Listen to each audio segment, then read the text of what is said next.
Décision Plus est au service des investisseurs boursiers depuis 1987, au tout début de l'autonomie boursière. Notre logiciel de graphique Market Vision Plus et notre logiciel de code dynamique Trader Plus en ont fait sa renommée. Nous sommes encore ici parce que nous évoluons sans cesse et que nous servons bien nos clients.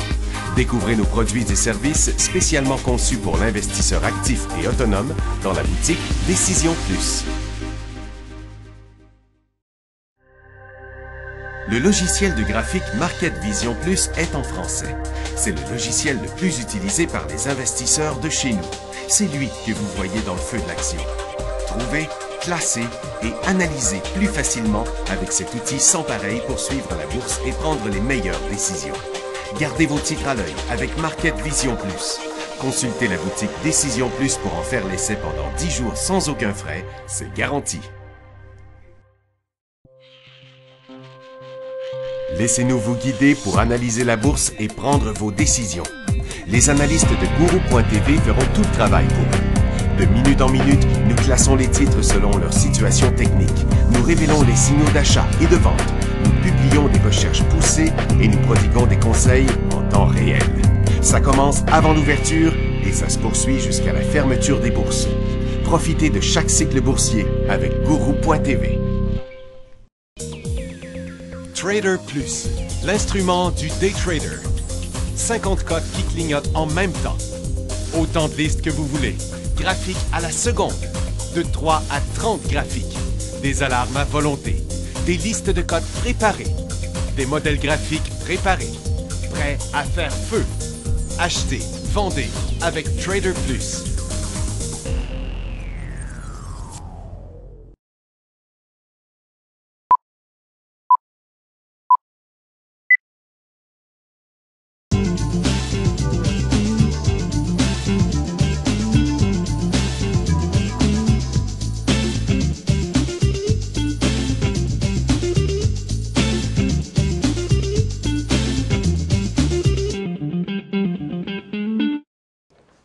Bonjour tout le monde.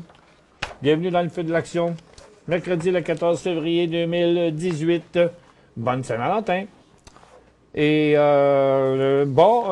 c'est un petit marché assez tranquille. Ça a commencé en baisse ce matin. Après ça, ça a tout rebondi quand même assez fortement.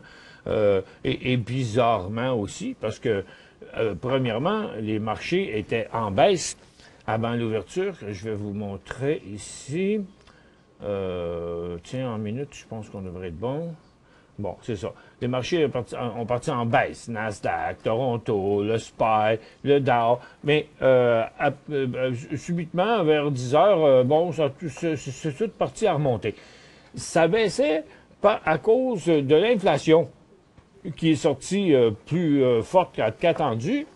Donc là, le marché s'est mis à dire il va y avoir 4 hausses de taux au lieu de 3. Puis ce serait pour ça que le marché a tombé. Mais en même temps, pas longtemps après, le marché a redécollé.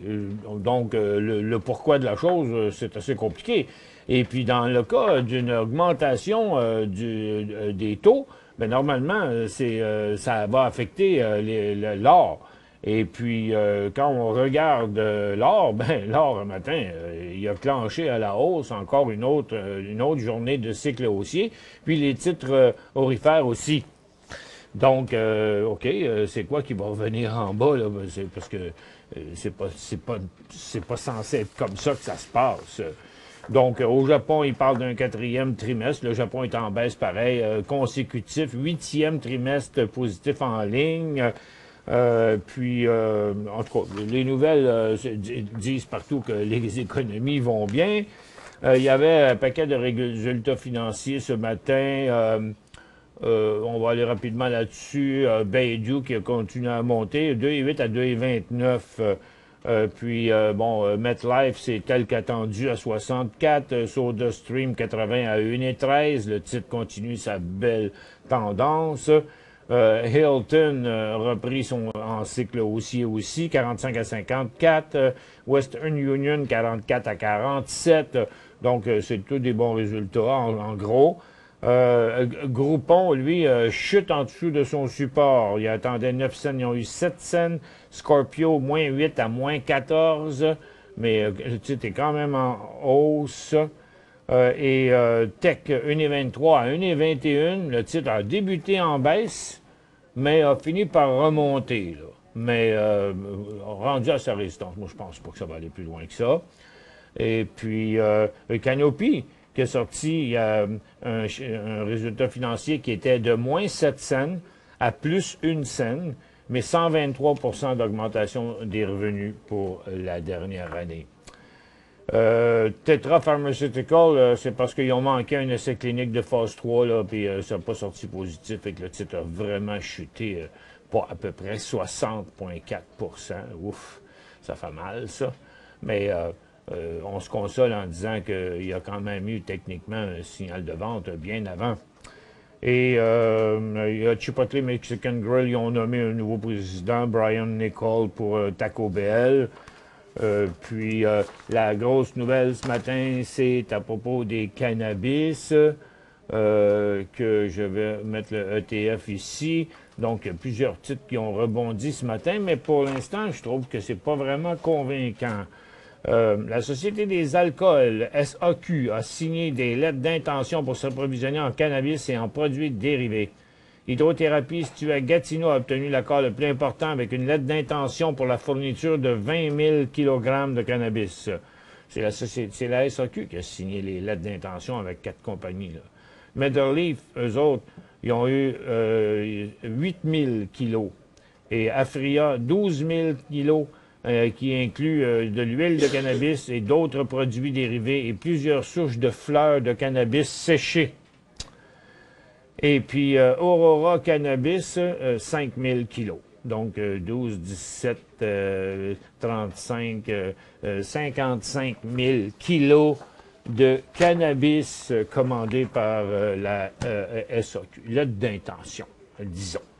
Bon, ça a eu pour effet ce matin d'enclencher, bon, je vais mettre ça un petit peu plus long ici, on met tout ça en minutes.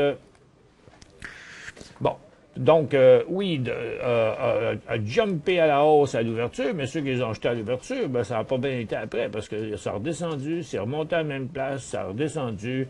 Là, le titre se cherche une direction, mais en gros, ça a été une hausse d'une pièce et demie. Puis, il y a Afria. Bon, pourquoi là, je ne vois pas tout mon graphique? Ah, OK, il est ici le début. Regardez comment ça a commencé. Regardez la grande volatilité qu'il y a eu ce matin. Et puis, Afria avec ses 12 000 kilos. Mais ça n'a jamais voulu repasser là, un nouveau haut. Puis là, regardez, il est en train de s'en revenir plus à zéro. Et puis, Aurora, lui, avec ses de 5 000 kilos, a été très volatile aussi et redescendu aussi. Et puis, le dernier, c'est THCX. Lui, il a décollé aussi ce matin, mais a été beaucoup moins volatile et s'est tout de suite stabilisé. Pourtant, c'est lui qui a eu la commande de 20 000 kilos. Fait que les autres, en gros, ben, ils n'ont pas vraiment bougé. Il y a même des titres qui sont à la baisse. C'est assez tranquille dans les autres. Donc, ça a créé de la volatilité, surtout sur ces compagnies-là, comme Leaf aussi, qui a fait 2-3 cycles haussiers ce matin, là, mais qui a atteint aussi un niveau de résistance. Je ne sais pas jusqu'à quel point cette nouvelle-là peut emmener les autres plus loin, mais on voit qu'il y a une évolution là-dedans. Et puis que le marché il est définitivement là pour rester. Hein. Puis là, ben, ça va se suivre. Là. Ça va être pareil. Là. D'une province à l'autre, il va y avoir plein de monde aussi qui vont passer des commandes. Puis, donc, c'est pas sûr que la volatilité va être aussi basse, les pourcentages vont être aussi payants qu'avant, mais je pense que c'est loin d'être fini dans ce secteur-là.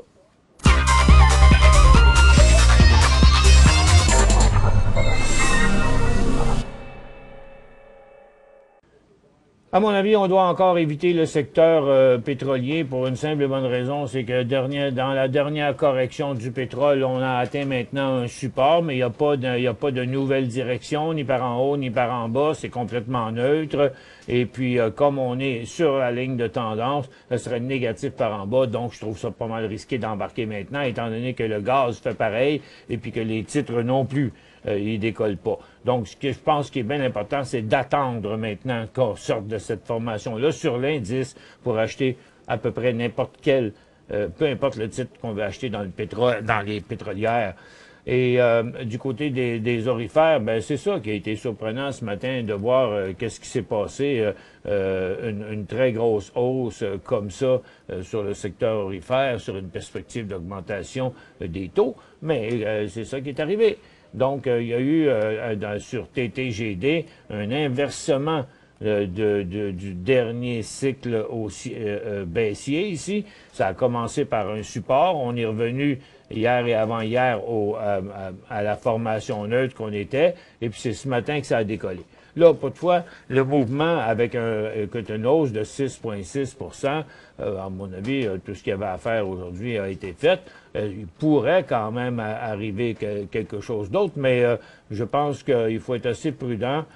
Que si on n'a pas participé à ça encore pour l'instant, ben pas le faire, à moins qu'on aurait un nouveau cycle ici, là, peu importe le titre orifère, parce qu'ils font toutes la même chose. Ils ont monté, ils se sont tous stabilisés après 45 minutes de hausse là, ce matin. Vous voyez Nico Eagle qui fait pareil. Donc, ils sont à peu près tous du même style. C'est pas tous les titres qui ont beaucoup monté, mais quelques-uns, comme Détour. Puis et puis qui est stabilisé aussi. Ensuite, les mines, je l'ai montré tantôt, mais les mines aussi, ça a monté. Puis là, pour l'instant, c'est stabilisé.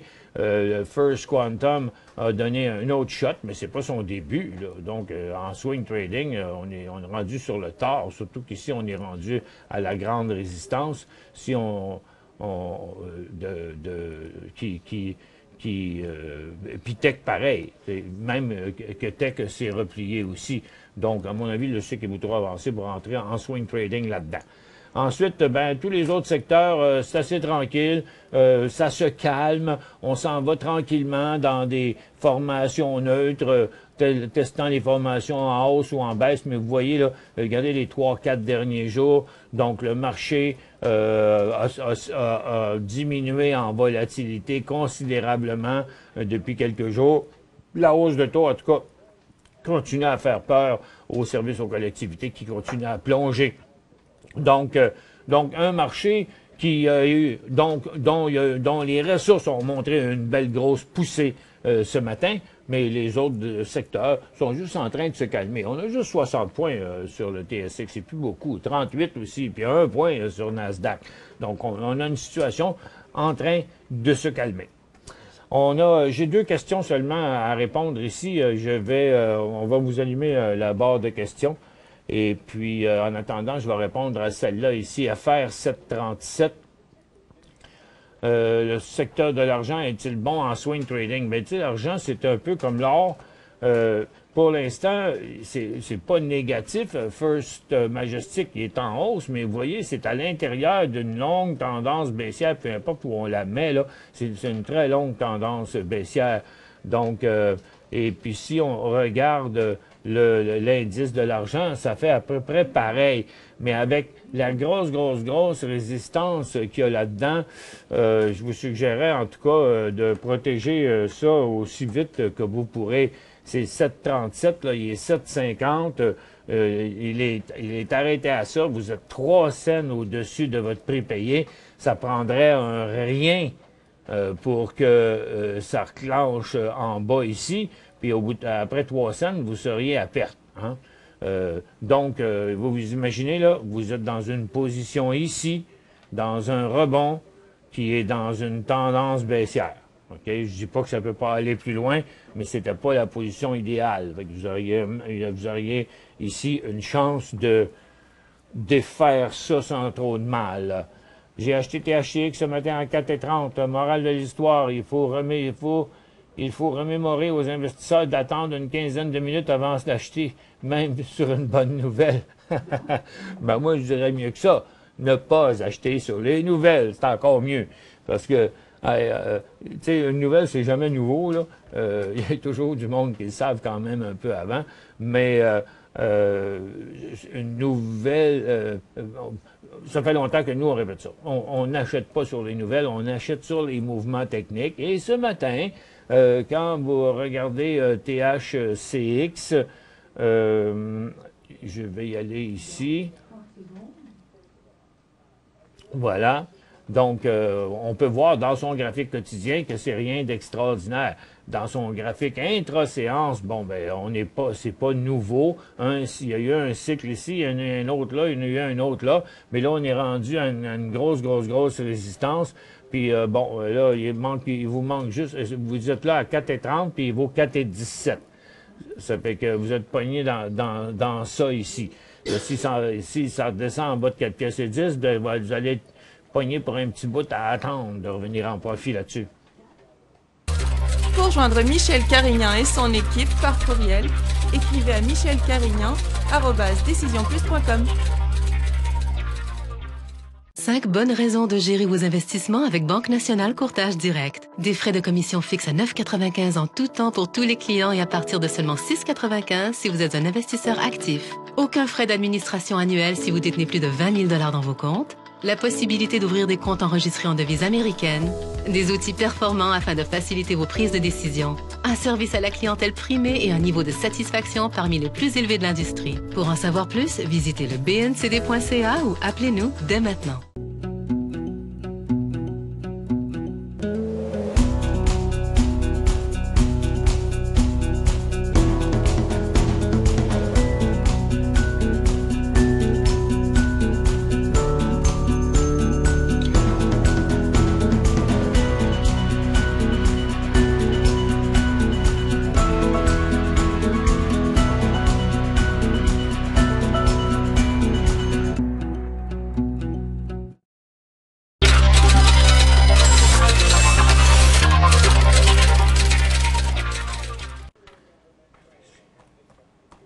Bon retour, mesdames et messieurs. La prochaine question de Martial dit, étant donné le marché actuel, devrions-nous vendre au prix payé? Par exemple, Falco Resources acheté à 98 cents. Le marché actuel, il est mieux que Falco, par contre. Hein? Vous avez acheté ça à 98.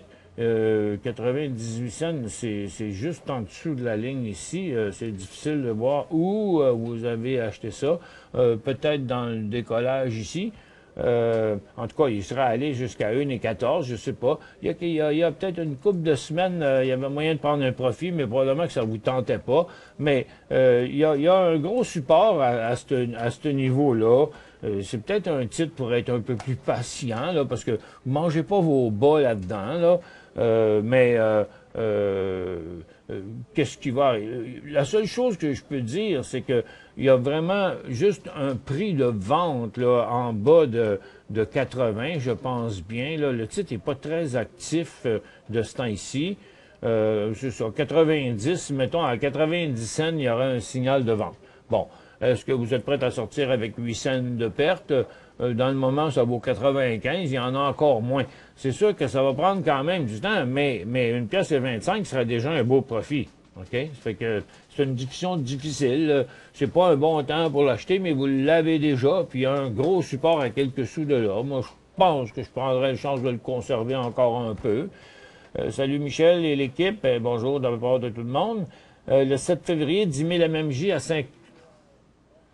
à 50 cents.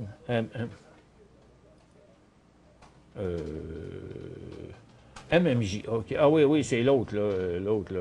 C'est MMJ. Attends un peu. MMJ, je me mélange. C'est ça? C'est MMJ? Non. Je n'ai pas ce symbole-là. Non, c'est pas ça. C'est c'est peut-être... Non, puis 50 cents ne correspond pas non plus à HMMJ. So, gardez vous sortir. Ben, revenez avec votre question. Je suis désolé, là, je trouve pas ça. Ou c'est sur un titre, sur une autre bourse. Mais je ne l'ai pas dans ma liste principale. PTK sur Vancouver à 30 cents. PTK, c'est Poet, ça. Poet Technologie à 30 cents. Il vaut 37 cents. Il est sur une très importante résistance ici, que vous voyez là, à 45 cents. Donc, il y a encore peut-être un peu de potentiel, mais à court terme, il semble essouffler un peu. Moi, je la protégerais. Là, parce que regardez, ça reviendra à 22 cents, ce sera une grosse perte. OK? Donc, il y a autant à perdre par en bas qu'il y a à sécuriser là par en haut, parce que vous avez payé 30, il vaut 37, vous avez comme 7 cents. J'essaierai de prendre un profit de la moitié des actions là, pour l'instant. OK? Puis au pire, s'il reste longtemps là à 37, là, puis qu'il se stabilise, puis qu'il repart, ben dans son nouveau décollage, il y aura même moyen de la reprendre, la position. Twitter a acheté TWTR. Ah ben, il est déjà pas mal avancé dans son cycle. Il est dans une tendance haussière, mais regardez cet angle-là, moi j'aime pas tellement ça. Acheter un stock il est parti d'une base à 22, il est rendu à 32, mais dans un angle de 80 degrés comme ça, c'est pas très, très, très winner, mais disons qu'il y avait une résistance ici, on le voit très bien maintenant le 8 février, puis on est la même au 13-14. Je me dis, bon, tant qu'à l'acheter, je l'achèterai en haut de 34. Dans le 34 et 15. ZUB, les finances US, très beau. ZUB.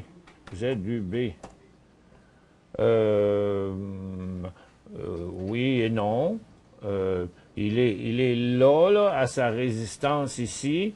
Il pourrait, mais c'est bizarre quand même que les volumes restent des volumes très faibles, même pendant la montée ici. Depuis quelques jours, même durant tout ça, les volumes ont continué à être toujours plus faibles. Je le trouve quand même bizarre. On va regarder les finances là. Bon, ben regarde, il est beau, oui, mais faudrait-il qu'on passe cette résistance-là qu'on a dans les services financiers. OK? Donc, il en manque encore un petit peu pour que le signal soit bon, je dirais. Sam, quand le go pour MTS et BTL? MTS.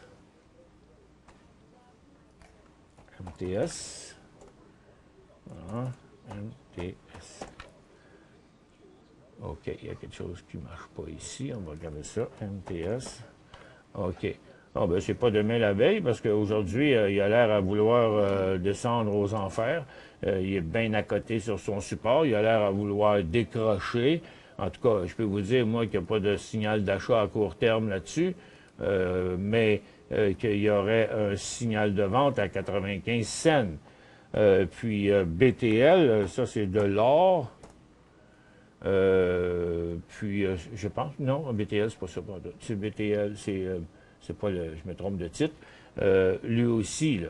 Mais lui, c'est plus compliqué. Formation triangulaire descendante, c'est-à-dire ascendante. La tendance est à la baisse, mais il y a une résistance ici à très court terme. Si le titre décollait par là, il traverserait une triple tendance et il inverserait une triple résistance et il inverserait sa tendance baissière. Donc, on aurait un signal d'achat ici vers 11,35 à peu près. Mais pour l'autre, c'est loin qu'on a vu tantôt. Il a l'air plutôt même épeurant. Au début de l'année. Ah, OK. Martial, je reviens à votre question, vous l'avez refaite. Étant donné le marché actuel, devrions-nous vendre au prix payé? Par exemple, Falcon a acheté à 98 en début d'année. Ben, en début d'année cette année. Ouais, c'était juste votre achat de début d'année qui était... Non, comme je dis, moi, je le garderais encore un petit bout, parce qu'au moins attendre le signal de vente.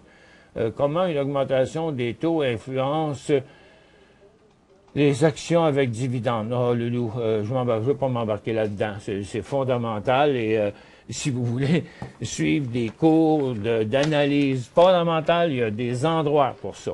Mais ici, c'est pas l'endroit pour ça. Je suis désolé pour vous. Ce sont pas le genre de c'est pas le genre de qualification. Ma formation est en analyse technique.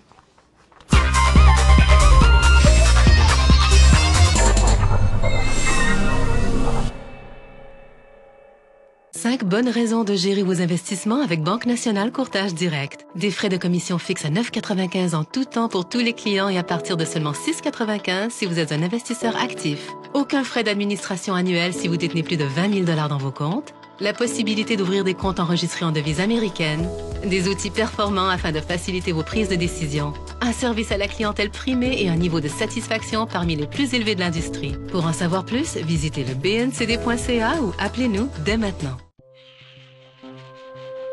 Laissez-nous vous guider pour analyser la bourse et prendre vos décisions. Les analystes de Guru.tv feront tout le travail pour vous.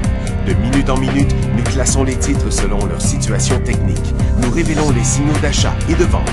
Nous publions des recherches poussées et nous prodiguons des conseils en temps réel. Ça commence avant l'ouverture et ça se poursuit jusqu'à la fermeture des bourses.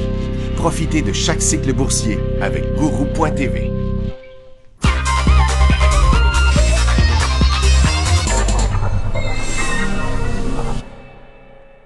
Bon retour, mesdames et messieurs, DR ici. Tiens, on va mettre ça là.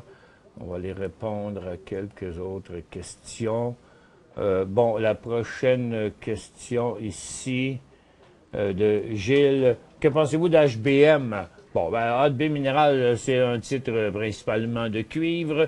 Et puis, tous les titres de cuivre ont rebondi et ils font tous la même chose dans le moment. Ils sont stabilisés depuis une bonne demi-heure et à une résistance ici. Donc, ce mouvement-là est terminé. Donc, à mon avis, le titre va rester tout simplement là, tout comme je pense que First Quantum va se stabiliser ici, puis que Tech va se stabiliser là aussi. Donc, je pense que ce premier mouvement-là, c'est une fin de cycle. Vous savez, les questions, on reçoit beaucoup de questions comme ça. Ça va avec les marchés. Hein? Lorsque les marchés sont sont mûrs, lorsque les marchés, les secteurs débutent un cycle haussier, ben là, on a beaucoup de signaux d'achat. Comme on a beaucoup de signaux de vente quand les secteurs débutent un signal baissier. Comme là, si le Dow décollait par là, il y aurait bien des signaux qui seraient produits là-dedans.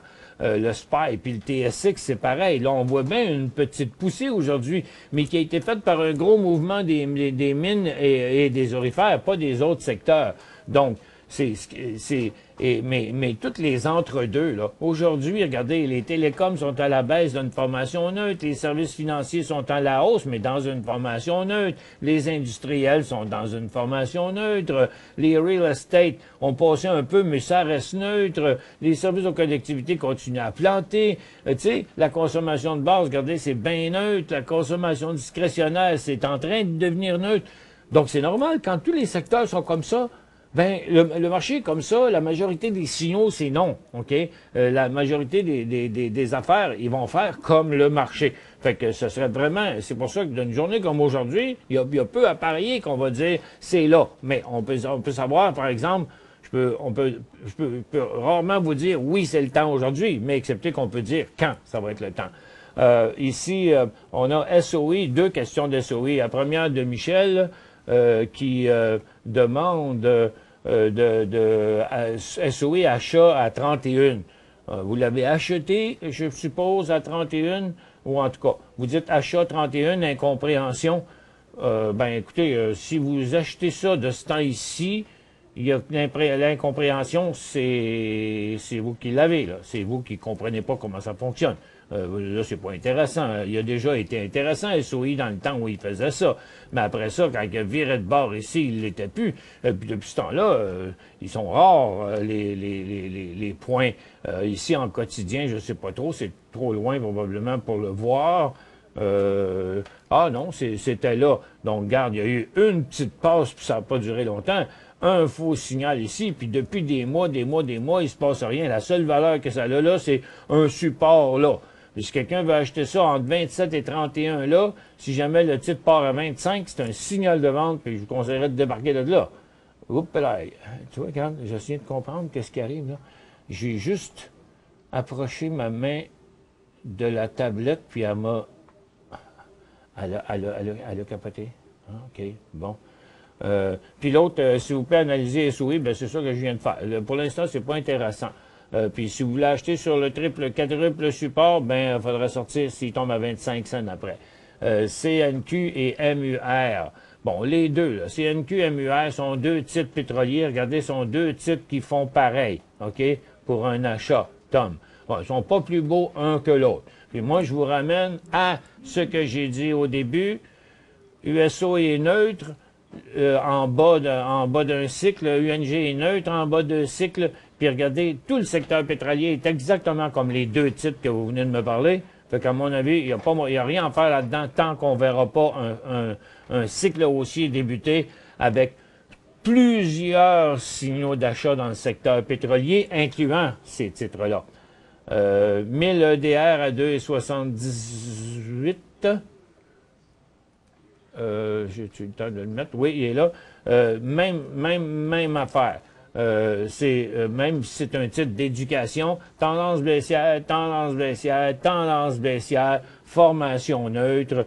Et puis, même si, regarde, il est vraiment pas beau, ce stock-là, même qui ferait un petit breakout ici, là, je vous dirais de ne pas embarquer là-dedans parce que il serait encore à l'intérieur de la tendance baissière la plus abrupte. Il ferait juste inverser un cycle, puis ce serait vraiment prématuré d'embarquer là. HVI conservé pour un rebond. Écoutez, lancer un 25 cents dans l'air, puis ça va être à peu près la même chose, là. Pour un rebond. Il a déjà rebondi un petit peu matin parce que le SPY avait chuté un peu, mais on ne voit plus rien dans ce graphique-là. Si on met trop de données, on ne peut pas dépasser les 5 minutes.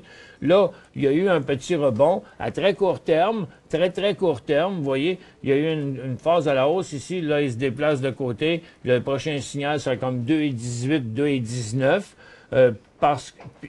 Oups, là. Et puis, si on veut le comparer, s'il fait ça, c'est tout simplement parce que le SPY aussi, là, il est complètement neutre. Donc, si le SPY fait un nouveau haut, HVI va faire un nouveau cycle à la hausse. Oh, t'es déjà fini? Mon Dieu, ça va bien vite. Je pensais qu'on s'en allait juste à une pause. Bon, ben écoutez, j'avais encore beaucoup de questions, mais... on va se reprendre une autre fois. Encore une fois, bonne Saint-Valentin. Je vous souhaite beaucoup de bonheur dans cette petite fête. Et on est là demain, nous autres, comme d'habitude. Puis ceux qui sont là juste le mercredi, pensez qu'il est possible de vous abonner à l'émission pour pouvoir l'écouter tous les jours. Passez une bonne fin de journée.